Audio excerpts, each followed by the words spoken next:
Այսօր ուզում եմ ավելի շատ ձեր ուշադրությունը գրավել, սևեռել եվրոպական քաղաքական համաժողովի հետ կապված մեր առաջարկությունների վրա։ Ինչպես գիտեք, եվրոպական քաղաքական համաժողովը շատ լուրջ միջազգային կլասի քաղաքական միջոցառում է։ Այդ ձևաչափը ստեղծվել է 2022 թվականից։ Իհարկե հայկական իրականության մեջ այն ունի շատ բացասական կոնոտացիա ինքնին, հիշեցնեմ,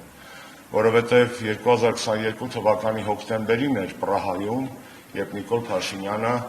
ստորագրեց, համաձայնեց այն դիրքորոշման հետ, որ Արցախը պետք է լինի Ադրբեջանի կազմում եւ Արցախից հրաժարվելու քաղաքական վերջնական, այսպես ասած, իր հայտարարությունը տեղի ունեցավ Պրահայում եվրոպական քաղաքական համաժողովի շրջանակներում։ Իհարկե կարող ենք այդ համաժողովը այդ պատճառով չսիրել, բայց չի կարելի երևի քննադատել կամ չսիրել պրոսպեկտը, ինչա թե այդտեղ խմած ժամանակ մեքենան վարի է տվել, այդ պրոսպեկտը մեղավոր չի, որ քվարորդը եղել է հարբած։ Նույնը այստեղ է, քաղաքական համաժողովը եվրոպական մեղավոր չի, որ մեզ ներկայացնում է Նիկոլ Փաշինյանը, մեղավոր այնքանով, որքանով այդ քաղաքական լիդերները եվրոպական օգտագործում են Նիկոլի գործոնը ընդդեմ հաստատի հայկական շահերի եւ հայ ժողովրդի շահերի,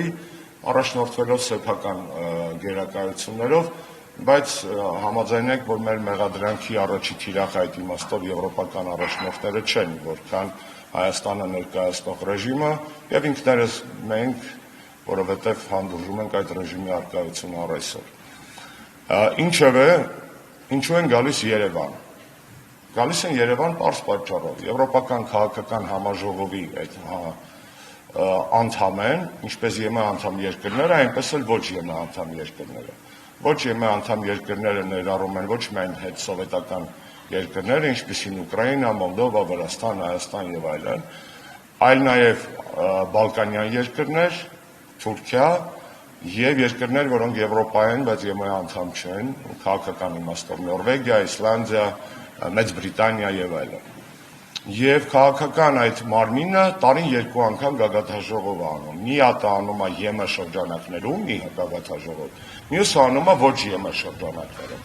Հիմա նախորդը եղել է Դանիայում, ԵՄ սահմաններում, գալիքը պետք է լիներ ԵՄ սահմաններից դուրս։ Այս սա մանրամասնում է, որպեսզի մենք հասկանանք նաև տրամաբանությունը